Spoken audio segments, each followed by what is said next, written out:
A very good afternoon to all. Now we have amongst us our expert, Dr. Anil Kumar. I welcome you, sir, in this session. Dr. Anil Kumar received his PhD degree in Electronics and Communication Engineering from NIT Jalandhar, Punjab. He did his BTech degree from MD University Rohtak, Haryana, with specialization in Electronics and Communication Engineering and degree of ME from CAR State College of Engineering. Now it is called as DCR University of Science and Technology, Murthal Sonipat, with distinction in EI and C. His fields of special interest include soft computing and wireless sensor networks. He has published 16 research papers in journals such as Applied Soft Computing Elsewhere, AIS Journal of Springer, IJEE and Proceeding of National and International Conferences. He has been a referee for IEEE Transaction of Computer Networks, IEEE Sensor Journal and Soft Computing Computer Network by Elsewhere, and in national and international conferences. His professional experience includes teaching as Associate Professor in the Department of Electronics and Communication Engineering at Chandigarh College of Engineering and Technology, that is CCET, Chandigarh. He is a member of IEEE and also life member of Indian Society of Technical Education. So with these words, I would like to invite Dr. Anil and request him to kindly enrich our participants with his knowledge. So very good afternoon, one and all. My name is Dr. Anil and I am from Chandigarh College of Engineering and Technology in the Department of Electronics and Communication. Today, we will discuss in next 1.5 hours about the various issues which are facing in the embedded world.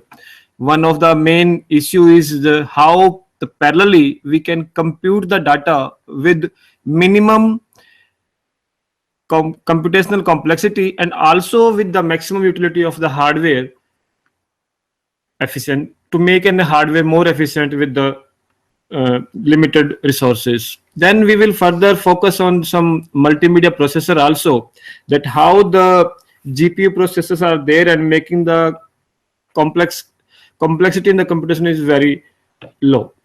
So today discussion will start with why the parallel processing we require. Then we will discuss some parallel hardwares, the parallel operating systems available and how we can work on the operating systems. Then we will discuss the programming paradigms, and then finally we will conclude with the challenges which we are facing in the parallel processing of the data in embedded world. Basically, what happened? A figure is in front of you and you will find the basic computing element. We have some processor, and while processing the data we require the number of processor, and then by requiring the number of processor, hardware is becoming very bulky, and the cost not in the form of money but in the form of energy, the infrastructure wise, is increasing to handle the data, and the clock cycles we require to handle this huge data may be high. In the similar manner, to minimize the requirement, we go for the parallel processing. Somehow at the microkernel level, operating systems are available. Then we interface with the applications to run the applications by using this parallel computing processor through the programming paradigms. So these are some basic computing elements which we take in the data parallel processing. There are two eras of the computing. One is a sequential era and another is a parallel era. If we consider the sequential era, then if we take an example of your simple microprocessor or in a microcontroller where we just simply compute the data, and the basic architect of the simple you can see there the clock cycles we have at a single time we can run only a single data, and the consumption of clock cycle is the same. But if we incorporate some parallel processing with an existing infrastructure, and suppose if we take an example that how the instructions are being fetched, Or if we take an example of machine cycle, it is a combination of fetch cycle and the execution cycle. So while fetching the data and executing the data, the clock cycles are being consumed. If it is 1 byte instructions, then minimum 4 clock cycles are required. So if we take an example of the in 8051, the pipelining is there, or in 8086. So in pipelining, what we do while data fetching, executing the after fetching, we go for the executing. So while decoding the previous instructions, the next instruction is fetched. So in pipelining is a parallel processing is going on, but it is not up to an extent so which we can execute the complete data parallelly. So we can say here a new era arrived, some emerging area has been started, some new applications were involved, and we come forward with the parallel era. So earlier in the sequential era, we have some sequential architectures, some computers will be used, and we use the applications. But in parallel eras, we have system softwares, we don't depend upon the compilers, and we run our applications simultaneously. So let's start with the history of parallel processing. Parallel processing can be traced to a tablet dated around 100 BC. So very too long back we are using, since we are using this parallel processing very too long. So tablet has 3 calculating positions that infer that multiple positions, and the reliability of the speed is increased. We can be increased with this. So how we get the motivation to use the parallel processing with our data? Because it is required. It is whenever we incorporate some new technology, it is the requirement that on the basis of requirement we incorporate or we enhance the existing infrastructures. So motivating factor for the parallel programming is that simple example I have just mentioned here, that just as we learn to fly, not by constructing a machine that flaps its wings like birds, but applying the principle of aerodynamic. But the objective of applying this principle of aerodynamic depends upon the demonstrated by the nature. And we model the parallel programming after those of the biological species. Maximum technologies are being inspired by the nature, and a lot of applications are available which are being nature inspired applications. Then if we aggregated the speed with which the complex calculations carried out by our neurons, individual response is slow, but if we combine the complete response of our neural system, the speed is very high.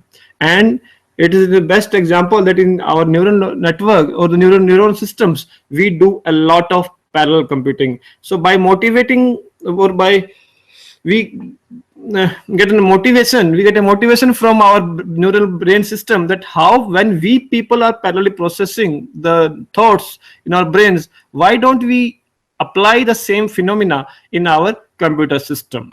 So there are a lot of feasibility, lot of possibilities are there that we can also do the parallel programming with the existing machine systems, and we people are using this. Why parallel processing is required? First, as I told you in the beginning, that we have to make a system which must have low computational complexity, because if the computational complexity is high, then the system will be overloaded, and we can say that the consumption of energy will be more, the accuracy may be so the overloading may affect the accuracy of the system. So we could say that the computation requirements are ever increasing day by day.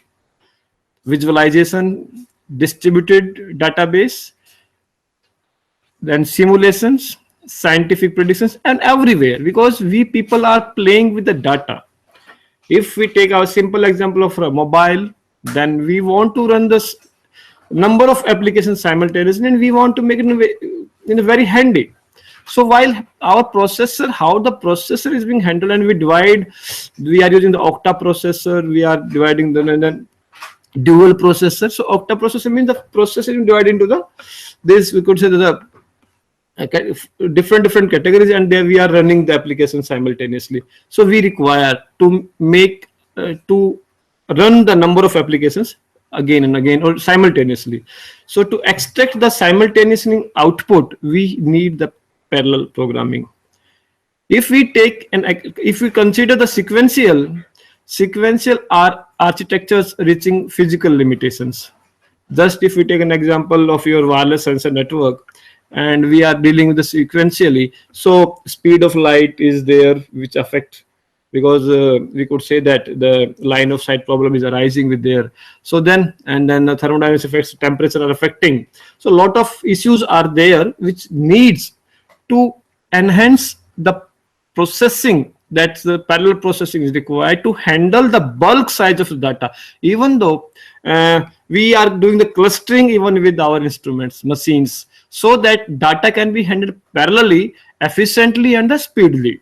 So whenever we design any system, it is required that system must be provide accurate output.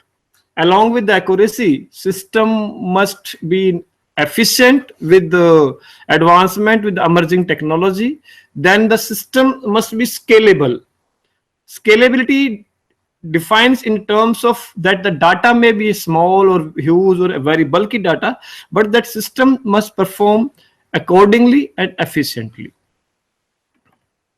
uh, Again, the how we are growing our, how the growth system of an human is being, we consider that here you will find here that we are increasing our height vertically till the age of 18 to 17 year, but once we cross the age of 70 or 18, you will find that we are, instead of vertical, we are increasing horizontally.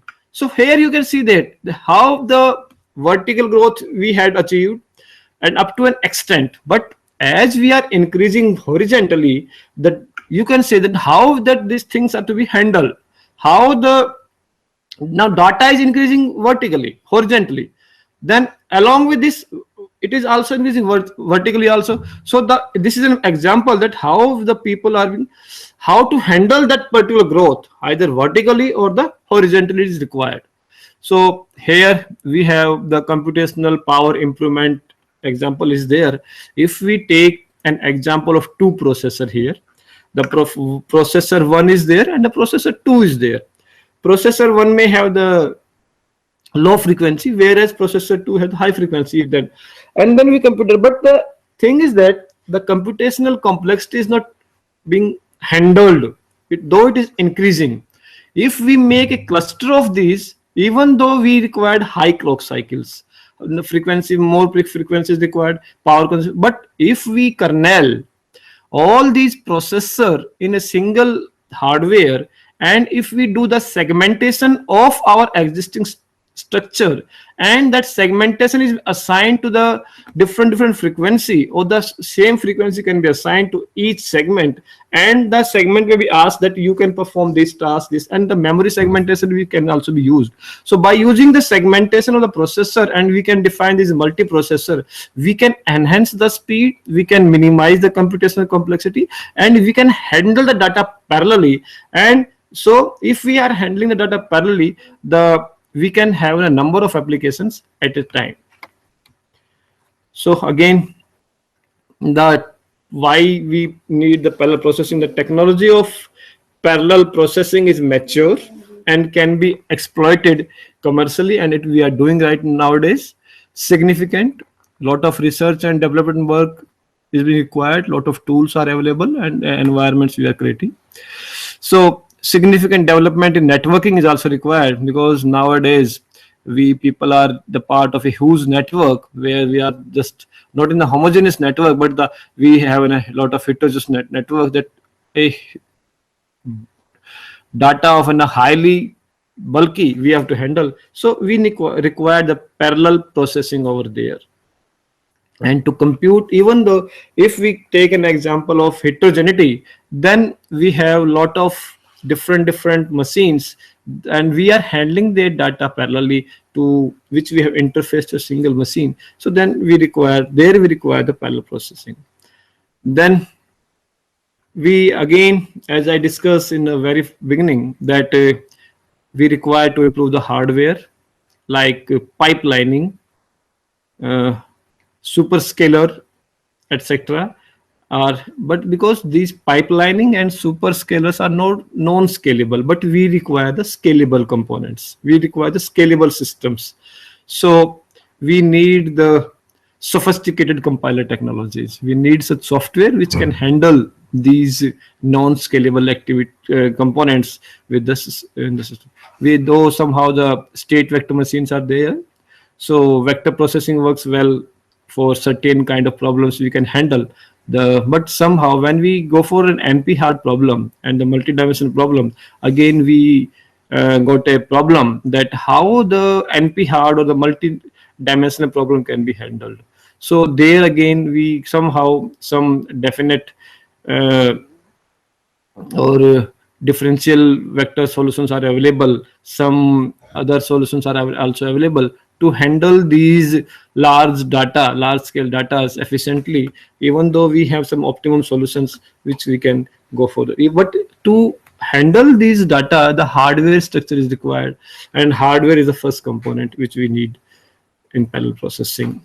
Then multiple processes we need active simultaneously, as we are using nowadays octa processor we are using, so we can say that the 8 level of the simultaneous processing can be done. So lot of things are being going on, but still to make an efficient system we still require to work on the kernel level. So, and proper communication and synchronization is required for its processes, and that forms the core of parallel programming efforts. So basic, we now discuss with the processing elements and the basic architect of the parallel processing. Basically, the main elements we could say that in parallel processing are SISD, SIMD, MISD, and the MIMD. Means single input single data, single input multiple input single data, and multiple input multiple data. So we have these kind of a number of instruction and data streams are being there. So single input single data is a conventional processor which we use in your 8085, 386, 486, and even up to the Pentium 102 we handle these things. But now we are using the single input and multiple data, SIMD. The data we are using in parallel process, we have data parallel processing, we can go for the some up to a level we have to handle the data in the parallel form, and the vector computing technology we have introduced. Then we have array of the systolic array where we have the multiple input but single data is there. So how to handle that multiple data is to how we use to handle the array, that is called the systolic array. But nowadays we people are using MIMD, that very general nowadays it is, and we have the multiple approaches to have the multiple input and multiple data. So our current focus on the today presentation will be on the MIMD model, and we will use a general purpose processor. But I want to say that in this MIMD model we will not share any memory. This is the simple processor SISD, which in which the conventional technique we could say that which we used right from in the beginning of the when the computer was introduced, that we have a bit of data or the stream of data bytes, and they are being accessed sequentially. So we have data input, we follow the instructions, and then processor execute the data accordingly as per the instructions, and we get the data output. So speed was limited, and somehow we want to do any kind of another computational work, so the present execution has to be stopped. So interrupt were there, we interrupt the systems by using some, depends upon their priority, and we got an output. But somehow uh, these are some example, your simple PCs there, Macintosh workstations are there.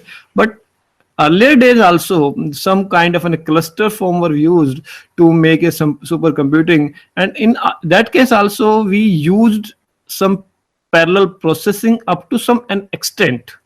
But within a system, uh, the parallel processing is we could say that in a revolution in the field of computing, and nowadays we people are using the MIMD. Similarly, here is an example of the basic architecture of multiple input single data, that we have data in number of data is there. We provide data the number of processor that, or we could say that we have cluster of the processor. Suppose we have 3 computers or 4 computers are there, and the output of 4 computers are being integrated to a single output, then we could say it is a multiple input and single data architecture, and each processor is being executed by following their instruction set. That is your instruction of your processor A, then similarly instruction of your processor B, and in the same manner instruction of processor C are executing the same data which are being applied to the 3 processor, and then we are getting the output. So by using this MISD, even what we are doing, we are again increasing the computational complexity if we consider this MISD, because there is no worth that the similar data is being executed from a different processor, though our single processor is efficient and can be handle this data efficiently. But somehow, to make a or more intellectual exercise are required, and then instead to depend upon the particular configurations. So some commercial applications are there, but somehow right nowadays we people are not using this MISD. But I think MISD architects has no use when single data is there and that is being handled with a multiple processor, though we can say that the optimization can be done by using 3 processors or 4 processors.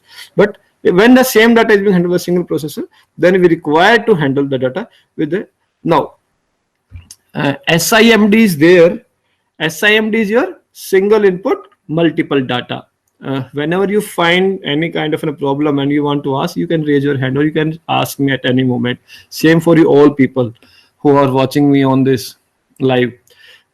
So then see here, now we have SIMD architectures. Now what we have done, we have the different streams of data. The data is being segmented. We had a bulk data and the data is being segmented into 3 groups or the 4 groups or the 5 groups, and that data is being separately handled by the individual processor. Now we could say that we had a bulk of data, or now we have used a cluster of processor, and that the cluster of processor is handling the streams of data, so that we are processing, and while processing that we are getting the output. And then here what we have considered here, that if the output of the CI is less than AI into BI, so that we can manipulate, the tuning can be done if the output is not is coming as per the processor. So then we could say that we support the multimedia processor over here. Now see here, now this is a revolution in the field of computation, and to handle data we have multiple input and multiple data. So while handling this multiple input and multiple data, what is we are doing? Again, the same processor we have used, and the difference between SISD and SID, that instruction stream were common with the SIMD, but here you will find here that the instructions are also being provided individually. Now each processor is an independent source of computing the data of their respective stream. Now what is here? Each processor is independent. They are handling their individual tasks. So best example is there. We have 4 or 5 tasks. A class of 60 students is there. So what we did? We make a team of the student, and then particular team has to do the individual work. So by doing that, so we are completing the entire task, or the task which the complete class has to perform within a very smartly and within a limited time. So we could say that we are not here. We can also share the memory that the tightly coupled with the MID, and the distributed memory that is loosely coupled with the MIMD. Then how the memories can be, we have in a huge, now cloud is the best example that we people are sharing the cloud with all in the parallel processing. Shared memory, then the MIMD machine is there. Each processor is sharing that proper global memory system. The data is lying in the cloud, then each processor is handling the complete data. but that is being streamed, which for the memory bus are for assigned to each processor, and they're handling. So by using this MIMD, what we are getting, we are easily can design any system, and we can handle the huge data, and we can overcome the problems which we had in the SISD. And some limitations are also there, that reliability and the expandability. A memory component or any processor failures affect the whole system. If because why it will be affect, because the respective task which is being performed by an individual processor will not be completed, so that will affect the complete process. This is the main limitation of your MIMD. But somehow nowadays a lot of work is being going on by following the Morel number of hardware structures, hardware configurations we are being increasing day by day, and the advanced processor are coming. So GPU processor are available. So some silicon, example, the silicon graphics supercomputer is there.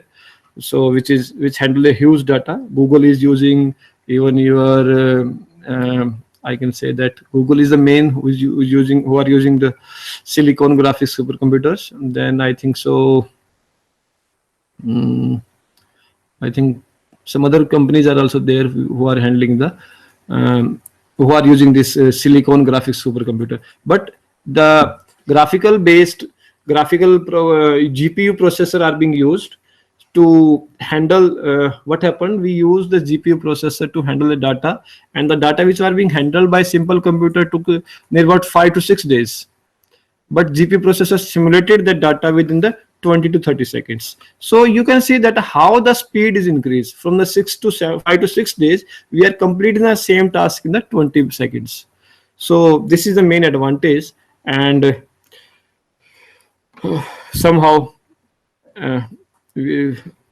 we can say that we can communicate with your how the memory is being distributed in MIMD. We have our IPC channels, and each on the IP based channels are being used to distribute the memory, and then we communicate with the particular memory locations and handle the data. And network can be configured by using the either of the topology, whether it is a tree, mesh, cube, or any type of this. This is a mathematical laws of quotient. How we handle the speed of computer is proportional to the square of their cost. And you might be knowing that what Morella says, that every year we people are increasing the number of transistors, and then we are decreasing the size of the processors. So here again also, if the cost is increasing, then the speed is increased by twice of that. If the speed is increasing, the cost is increasing twice of that. So but somehow the cost matters very low, but speed up by parallel computing is as the logarithm number of the processor. We are here example, speed up is equal to log of 2 of number of processor. So, number of processor means the speed you want to increase, then the log of 2 into the number of processors. It means you need that number of processor is required to handle that. That graph is linear. Which one is? You see the lower one, na? It is not linear. Lower one. Logarithmic graph is lower one. This is your log of 2p.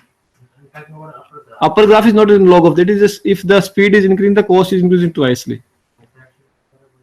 No, it is increasing twice. Speed is increasing. No? Not power of 2. Multiple of 2. Okay. Sorry. It should be power of, not multiple of 2. Sorry.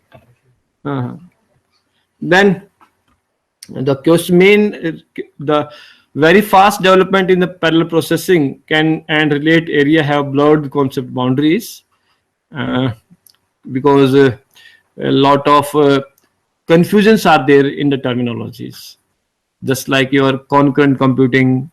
Then programming paradigm is also a confusing part, that which language is to be handled. Suppose it depends. Suppose if we take an example of wireless sensor network, in a wireless sensor network also we are doing the parallel computing somehow. So we are handling the time US, means the operating system which we are handling. So again there is a confusing, because we have a very limited space, and within a limited space we have to handle the entire thing. So while using this, and then parallel computing and the processing is also multiprocessing. Then how the computing can be distributed. So these are some emerging areas where we people are working, and we need to work on this. So it's a hard to imagine a field that changes as rapidly as computing. Within a 10 years, you can find what mobile you used 10 years before and what you are using nowadays. How rapidly the computing system is being increasing. Now you people are handling the GB. In mobile, your speed is your 4 GB or the 6 GB RAM you are using. So how fastly the computing system is been increasing.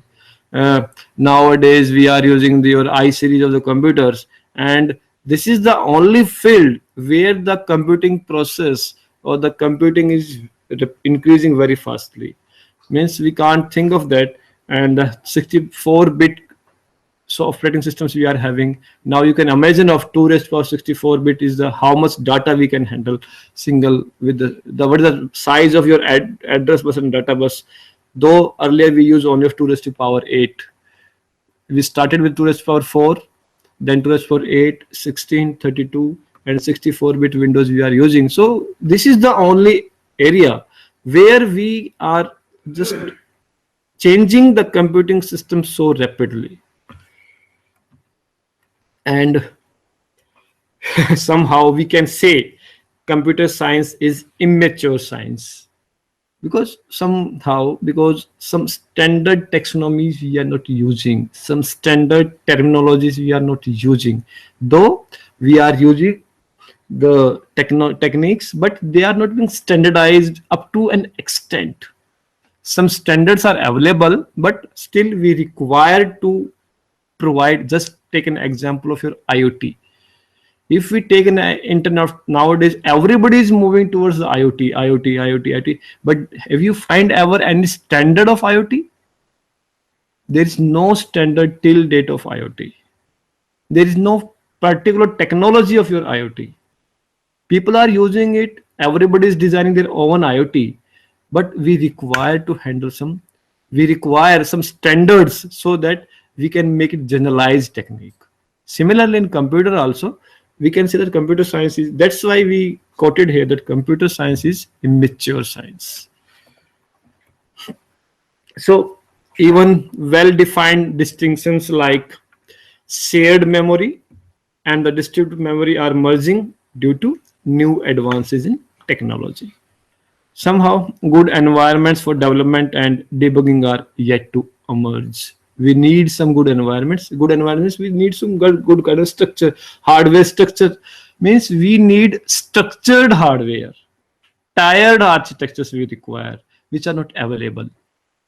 Okay, proper. So now we can say that there is no strict delimiter for contributors to the area of parallel processing.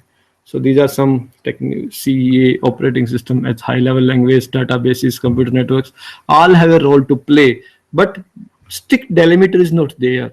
So that, and this is the hot topic of research, where we can provide a fixed delimiters that it is generalized, which can handle your computer architecture, your operating system, your high-level language, your even database, your networking, and they play in with the standard roles.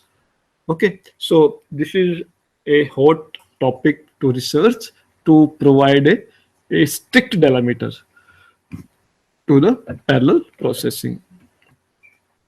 And then we need some operating system for high performance computing, because somehow while designing an operating system, we have to consider all the kernel level structures. Some structured level of designing are required.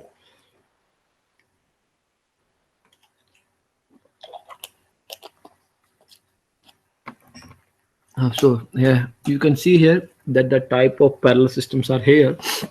What is that doing here? That we are sharing the memory parallelly, that smallest extension to the existing system. We have 4 systems. Server is the best example. That way server we use, we share the memory of servers. The system softwares are being installed in the servers, and we are using those servers, our systems. Then distributed memory parallelly, that the completely new system, there are two things, centralized and distributed. That your individual laptop is distributed systems which are using your own, but once it is connected to the networking and to the server, then you are using it as a shared as well as distributed memories. And then somehow some clusters are required, but while building up a clusters, we are increasing the hardware structure very large. Somehow building the clusters, we are increasing the cost of computing that data, and also we are increasing the complexity.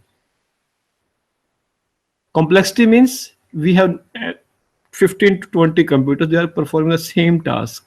Somehow task may be same or task may be different to each unit, depends upon the requirement of the end applications.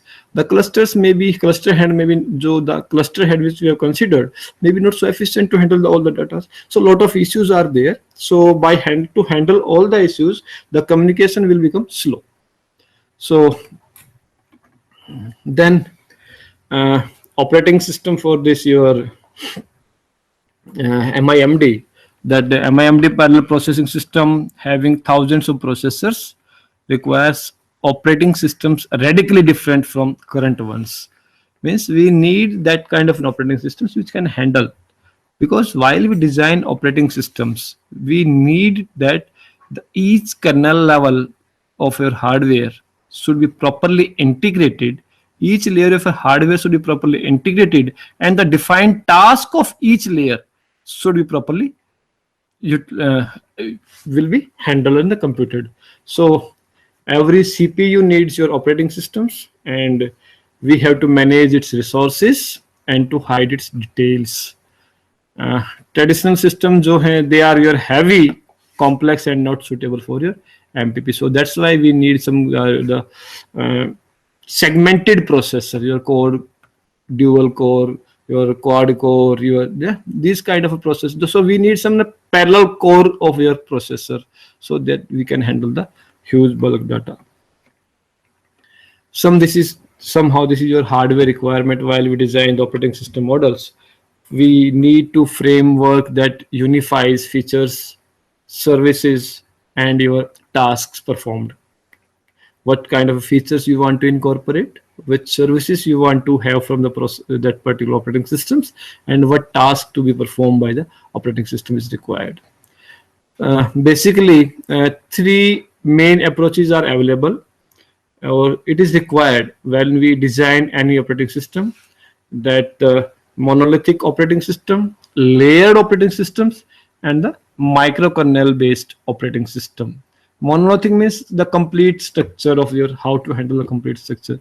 As I discussed you, that each layer has their particular significance. The precision of each layer has to be controlled, so that the accuracy can be increased. And then the microkernel based means within the layer how we can make a proper communication.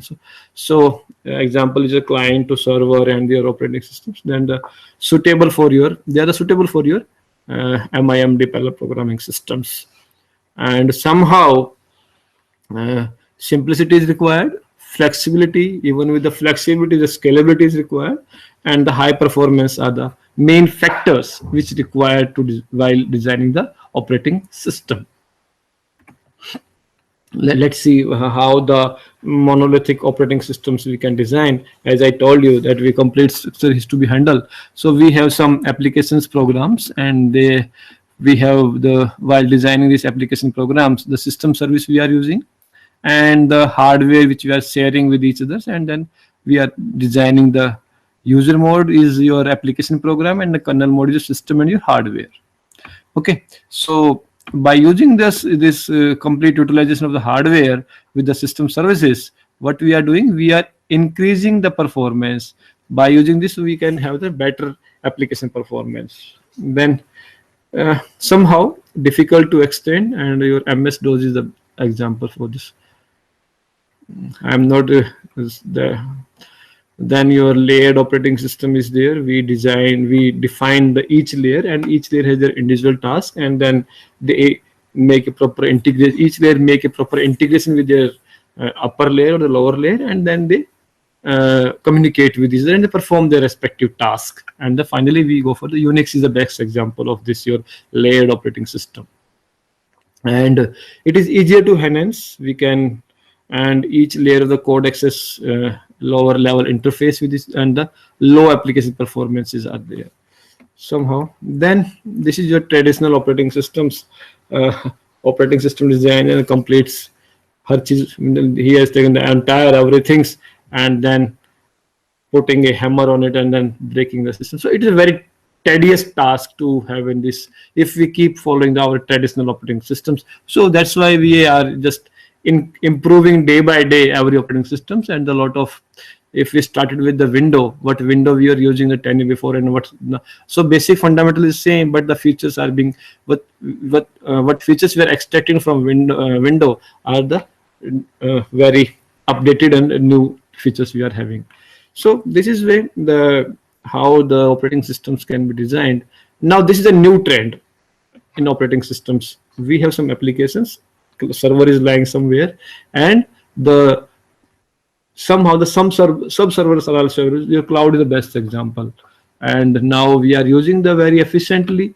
There is no worry to handle the data. There is no need to keep the hard disk of the data and these all this, and we are handling a very huge amount of data through this cloud computing. So this is a new trend, and somehow virtual computing machines are being coming. Virtual cloud computing is also somehow it is existing, and now we after 1 or 2 years you will find you can handle large bulky data through these virtual computing machines. Even though at cloud you can make your clusters. So somehow the day by day we are improving with the technologies. And so this is the how the microkernel the client server operating system works. We have client applications, then we have your library file servers, then the network server is there, and then we display the server's output, and then sorry, then we handle all these things through your microkernel and the hardware levels.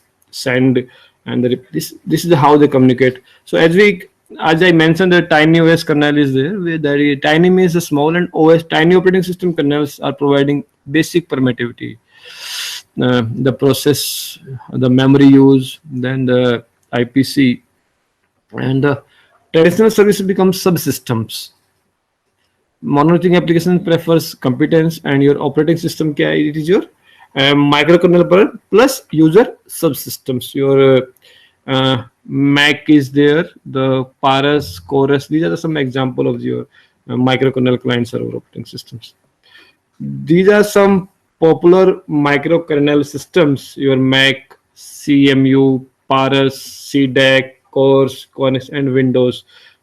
So then again, if we start discussing in detail about your SISD, these were some examples, and these are some basic operating systems are available which we can handle now. Somehow, how to make a proper organizations of this multiple processor by you? Then we have, as we discussed, that we have single instruction and the single data stream, that is your SISD. Then we have single instruction, multiple data stream is there. Then MIMD, MISD. So let's start with your SISD, because while handling data, we must know that how this SISD, and though we discussed earlier, but somehow in SISD we have instructions, and these all instructions are being handled by using single processor. Then if we consider that how the instructions are being executed, they are being simply executed in a single cycle. They are being streamed with the capacity. If it is 8-bit address bus, then the address location, 8-bit data bus, then 8-bit data. If it is 16-bit data, then 16-bit data. Then and data is stored in a single memory. Okay, and we have only a single processor is there, uniprocessor is there. And in SIMD, we have single machine instructions, and these we have controls simultaneous executions, means we are executing the simultaneously. So number of processing elements are there. Lockstep basis we use. the each processing element has associated data memory, and each instruction executed on different set of data by different processor. So as we discussed in the graphically or in the picture, that we had the three processors are there, but a single data is being handled by three processors. So we form the vector and the array of the processor over there.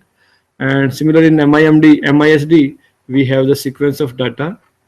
Then we transmit it to the set of processors, 3 processor, 4 processor, depends which we are in. Then each processor executes different instruction sequences, and it has never been implemented. Now, in MIMD, as we discussed, that we have set of processors, and we can execute different instructions simultaneously, and we have a different set of data, and we can use the clusters and this your NUMA system or SMPS systems in your MIMD. Now, this is a basic taxonomy of your parallel processor architecture. In processor organization, as we discussed this, you have this all things we have discussed though, but let's we recall it, that we have SISD, SIMD, MISD, and MIMD. SISD is your uniprocessor, whereas your SIMD is vector processor as well as an array processor. Then your MISD is never been implemented. Multiple input single data technology never been implemented, because when we have multiple data, then each data has their own significance. Then we require that the respective outcome from the data. So it is not being implemented. So in MIMD, what we do, we have either the shared memory based or the means either tight couple or the loose couple. If it is tight couple, then we are sharing the memory, and if it is loosely coupled, then it is we are distributing the memory. Then in loosely coupled, we use the clusters. Whereas in tightly coupled, we use your SMP, yani systematic multiple processor, and non-uniform memory access. So these two processors are very efficiently be used, SMP and NUMA. So MIMD overview is, it is a general purpose processor, and each can process all instruction required, and further classified by method of processor communication. So each kernel can be communicated with by their processor. So as we discussed, that if it is loosely coupled, then we form the clusters. But if it is a tightly coupled, then we are using the SMP. What is SMP? SMP is your systematic microprocessor, and your NUMA is your non-uniform memory access. So in SMP, we are sharing the memory. Each processor share the memory and communicate through the shared memory. Means we then symmetric multiple processor are there. Then share single memory of the pool, or we could say the shared bus to access the memory. Then as it is on the figure there, see here.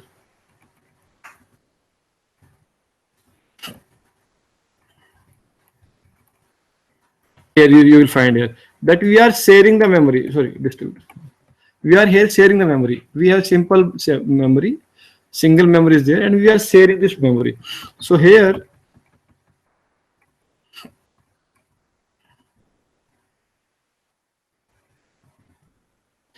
then we can access and memory time to given area of memory, that is same, that will remain same. Means each processor has the same time to access the memory individually. Okay, so then your non-uniform multiple access is your tightly coupled, that we are not defining the uniformity in the space assigning. It is non-uniform. Anytime they can access the memory, and access time may be different. Okay, access time to access the different region of the memory may be differ. This is the only difference between the NUMA and the SMP. So if we consider the case of loosely coupled, then it is a clusters we use to form a clusters with the independent processors. They are, or your SMPs, then they are being interconnected to form a cluster, and then they communicate via fixed path of the network connections. So this is a limitation of the cluster. And if we follow the cluster parallel processing, then I think it is a minimum use. So this is the parallel organization of your SISD. This, I think we have discussed all these things through the parallel organization of your SIMD. And then your parallel organization of your MIMD. There we use the shared memory, and each that we discussed earlier also. No? So then we have the parallel organization of MIMD distributed memory. Then some symmetric multiprocessors are there. Then we could say that a standalone computer with the following characteristics is to be said to be a systematic multiprocessor. The two or more similar processors of comparable capacity. They're integrated with your processor share memory and input-output. Processors are connected by bus or other internal connection. Memory access time is approximately the same for each processor, and all the processors share access to input-output, either through the same channel or different channel given paths to the same devices. So these all things are, we could say, for the systematic multiprocessor. Then these are the characteristics of your systematic multiprocessor, and all processors can perform the same function. Hence, they are symmetric, and systems are being controlled by the integrated operating systems, providing interaction between processor and interaction at job, task, file, and data element. So if we consider all these characteristics of a processor, then it is said to be the symmetric multiple processors. Then see here, we have three processes are there, and they are being executing the different times. See here, process one is existing here, then dark is there, so it is existing. So they are sharing their time space at the different time. They are just multiple programming is being performed by a single process. Okay, and here you will find the overlapping is being done. So SMP has advantages. The first is their performance. If some work can be done in parallel, then the performance will be increased. Availability, processors are available. Since all processors can perform the same functions, if one failure, then the signal output will not affected. Failure of a single processor does not halt the system. And incrementing growth, user can enhance performance by adding the additional processor. Number of processors can be increased, and the scaling. Vendors can offer range of products based on number of processors. So this is the advantage of your SMP. This is the simple block diagram of your tightly coupled processor. We have number of processor, IOs are there, main memory is there, and then we integrate through the interfacing mediums. Okay, so this is your block diagram for your tightly coupled multiple processors. Then the main classification of your organization is the time shared or common bus, multi-port memory, and the central control unit. So it is your central control unit, and the time shared or the common bus are being used, because here the individual buses are there, but we can have the common bus even also to share the bus, and the multiple port memory can also use. So what is the time shared bus? This is the simplest form of bus. Means a bus is available which can be shared timely. Structure and interface similar to single processor, and means a single bus is there which is interfaced with single processor, but that is being shared. So following features provided means address, because buses are for that, either the address bus, data bus, or the control bus. Main three functions are available with your buses. So these are following features. So, and we are sharing the data bus, address bus, and your control bus. So what is means we are enhancing the capability of a single bus and also minimizing the hardware of the processor. So address, we have the distinct modules on bus. Then arbitrations, any module can be temporary master. Time sharing, if one module has the bus, other must wait and may have the suspend. So a single bus can be used instead of a 3 buses.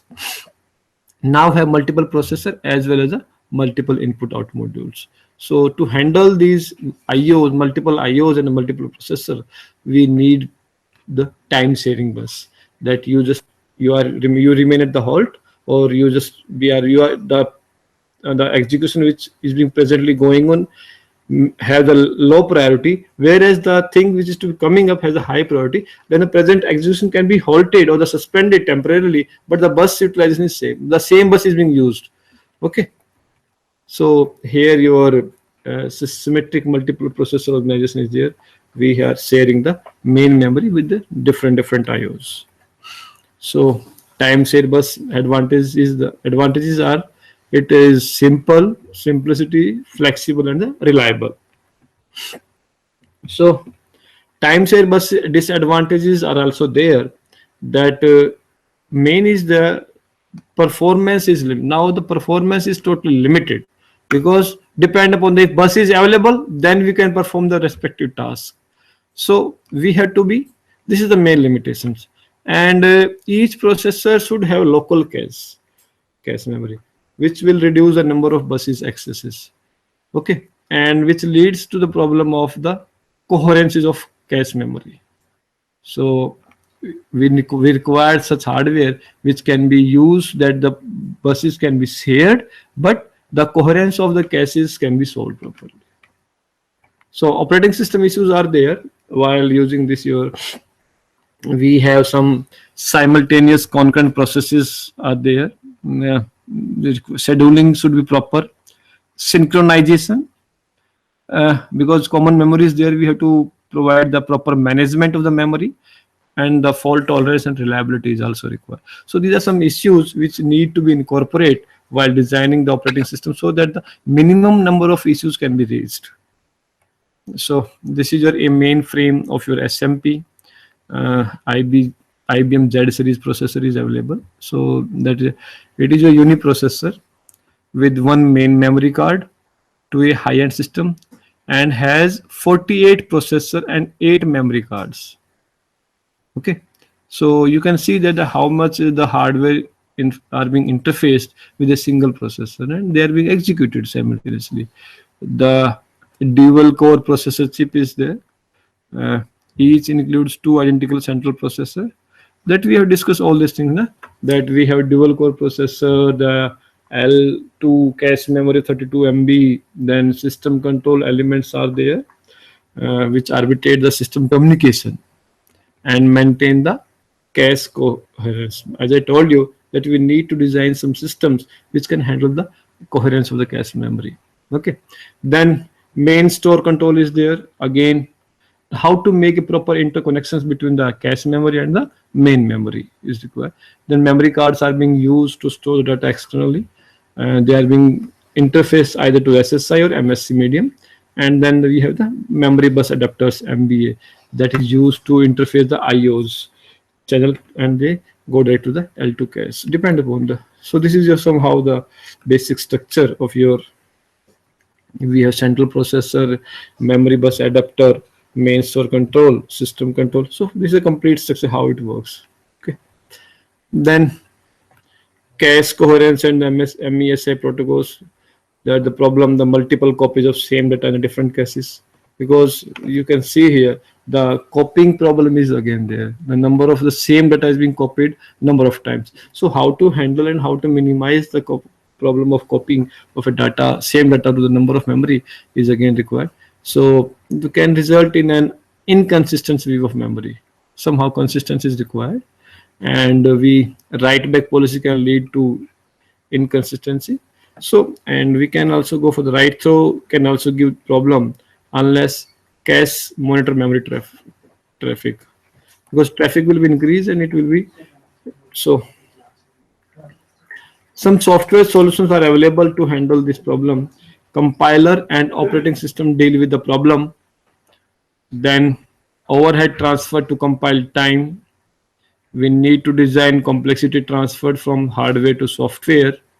And however, software tends to make conservative decisions, inefficient cache. So we have to be consider that the proper utilization of the cache memory. Then we have to analyze code to determine the safe period for the caching shared variables. So these are some software solutions. Similar manner, we have some hardware solutions are available. As I told you that the coherence of cache, some protocols are required. Dynamic recognition of potential problems. Runtime has to be increased. More efficient use of cache. Transparent to programmer. Directory protocols are required, and the Snoopy protocols. There are some solutions which are available, and still we need to the enhance. So these are some elaboration form of a directory protocol. What it does, it collect and maintain the information about the copies of data in cache. Means the replica of data can be handled by using the directory protocols. Okay, the data which are being copied number of times to the each cache memory, that can be controlled by using the directory protocols. So directory is stored in the main memory. Somehow cache memory can also be released by using this. So, and we can request to check against the directory. Then appropriate transfers are performed where to transfer data from the particular, because once we are systematically place the data, then that could be handled properly. Effective in large scale systems with complex interconnection systems. So for the large data we can handle it, and the complex interconnection schemes can also be handled properly if we are using the directory protocols.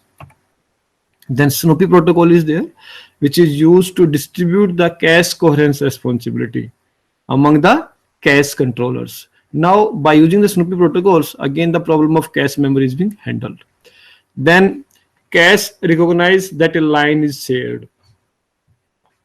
It also update and announce to other cache also. Then suited to bus based multiprocessor, and it also increases the bus traffic. Then we can invalidate the multiple readers are there, only one writer is there. Okay, so where to write? Then when a write is required, all other cache of the line are invalidated. So because only multiple readers are there, but one write is there. So writing protocols then has exclusive access until line required by the another processor. So rest of other lines will be invalidated. So used in Pentium 2 and PowerPC systems, state of every line is marked as modified, exclusive, shared, or invalid memories, and this is your MSA. So we have to keep updated the writes. Writer has to be multiple readers and the multiple writers. Updated word is distributed to all other processors, and some systems use an adaptive mixture of both solutions. So we have to be consider all the constraints which are being falling within the system, that how we can enhance the efficiency of a systems by using these all operating systems level, hardware level designing, or your any kind of system. So this is your some sort of the how the properly we can share the data in MSS state. This is a transition diagram, that if we can see there that how if the data is being shared in which direction, it is invalid in directions, then it is modified, then it is exclusive to this. So this is a read height, read mesh. So this is a system how the standard transition diagram of your MESI states. By using this MESI state, we are increasing the performance. Processor performance can be measured by the rate at which it executes the instructions, how many instructions are being executed and how efficiently they are executed. So we could say that the rate of MIPS is F into IPC, where F is a processor clock frequency in megahertz and IPC is the average instruction per cycle. That's why we say consider the what frequency we are using, why we are considering the frequency 2.4 gigahertz. Is a frequency, because by using the frequency we can consider that how much time will be considered to execute a single cycle or the per cycles. So by using this we can increase the performance by increasing the clock cycles, and also uh, increase instructions that complete during cycles. Number of instructions can be more executed. So somehow we can increase the complexity, can also be increased, and power consumption can also be more. So then multi-threading and chip multiprocessors are there. We go for that. The kernel level, we have the multiple threadings levels are there. In hardware, we use these threading process systems. And in this, what we do, the instructions are being divided into some smaller groups. Threading is being done with the instructions, and we executed these instructions in parallel. Okay, and by doing this, so what we are doing, we are widening the variety of multi-threading designs, and by widening this multi-threading designs, we are minimizing the computational complexity, and accessing of the instruction will be fast. Execution. So these are some definitions of threads and processes. I think then how the implicit and explicit multi-threading can be done. Then and see here approaches to explicit multiple threading, and it is interleaved, blocked, simultaneous, chip multiprocessing. The time is a constraint, so I think I have to finish it. And then scalar processor approaches are being used. Single threaded scalars are there. They are very simple pipeline, as we had used in some question. Okay, some questions were there. No, sir, they just got reconnected. Okay. Then we have the interleaved multi-threaded scalars are there. Then we could say that the easiest implement to the multi-threading, then the simple pipeline can be used, and then the blocked multi-thread scalars we use. So here the diagram how the how the single threaded scalars can be executed, how the interleaved multi-threading scalars can be used, and how the block threadings can be used. So here repetition is there. What we are using? We are using blocking these threading systems. So multiple instructions issues are there. I think we should just have an overview of this. They are superscalar. In superscalar, there is no multi-threading. If it is interleaved multi-threading superscalars, then each cycle can have as many as instructions as possible issued from the single thread. Then we can delay due to delays is being increased due to the thread switching eliminated, and in this number of instruction issued in cycle limited by the dependency. So these are some. Then we similar in the block as we discussed in this diagram that we have elaborated here. Similarly, the MI diagram is there, that we have superscalar is there, then interleaved, then how very long instructions are being used. Then we have some kind of an superscalar architecture are required. Then okay. Similarly, the parallel simultaneous execution of multiple threads can be executed. We use the multiple processor, chip multiprocessors are required, and each multiprocessor has two issues, superscalar processors, and each processor is assigned a thread. Depends upon which. So this is a parallel diagram, that this is your simultaneous multi-threading, and here you will find your chip multiprocessor. They are being divided in this, and we are extracting the same data.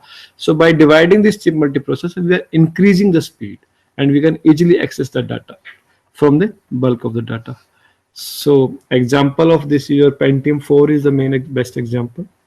Intent call it's hyper-threading. Okay, then SMT will support for 2 threads. Then single multi-thread processor, logically 2 processors. Your IBM Power 5 is your high-end power PC, which combines chip multiprocessing with SMT, and it has 2 separate processors. Okay, so this is your Power 5 diagram. Then we form the clusters. Again, we discuss all these things. Benefits of clusters are that they are scalable. Absolute scalability can be there. Incremental scalability, high availability, and superior price performance. So here you can have an example of how the cluster can be formed with the server and the other servers, and we use the high-speed message links over there. Somehow nowadays we are using the small radios over there. Then RAID modules are being used to minimize your high-speed messaging services. So these are some operating system design issues. We have to maintain the failure management. That then the load balancing is also required. Then I think so. How the cluster computer architecture? It is a block diagram that we have a high-speed network switch.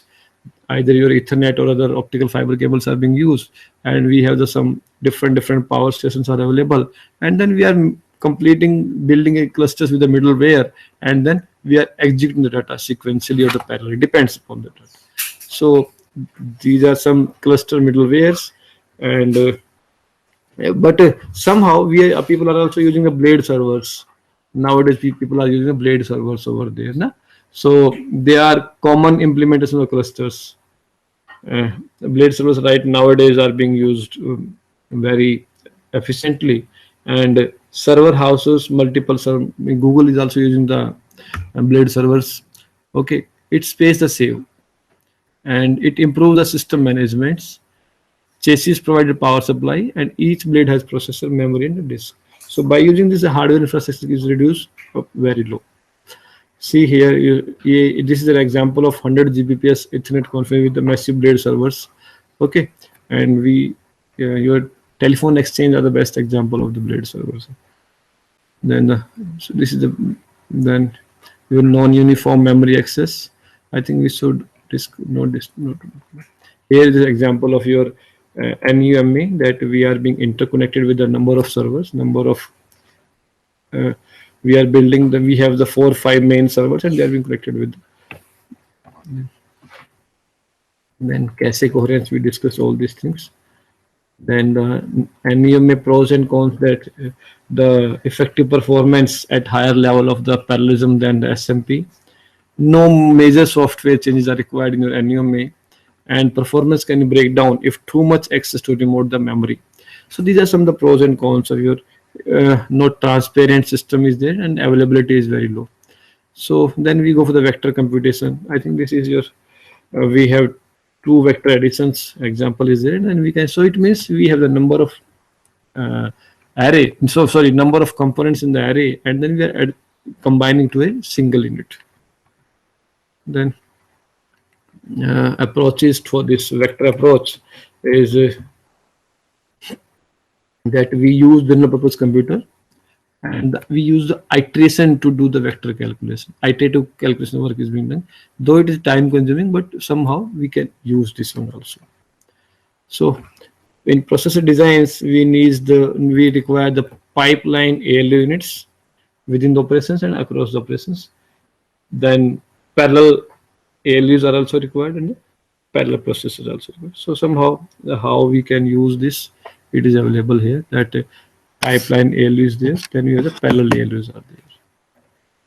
So then to make a supercomputer, we require the chaining. We have to create the supercomputers, then combining all the big computers, the vector operation may start to as soon as first element of operand vector available and the function unit is free. The result from one function unit is fed immediately into another, and if vector registers used, intermediate results do not have to be stored in memory. So these are some computer organizations how the chaining can be done. Single control unit and a multiple control unit. In single control unit, we have uniprocessor, pipeline ALU, and parallel ALUs. This, as we have seen in the figure in the previous slide. And multiple control units, we have just multiple processors and the parallel processors. So this is the somehow the best vector facility available with the IPM 3090, that we have main memory, cache, then means a complete setup is a complete CPU is there, which forms the vector type of the processor. So with these, we conclude with the today's lecture. If you have any doubt, you are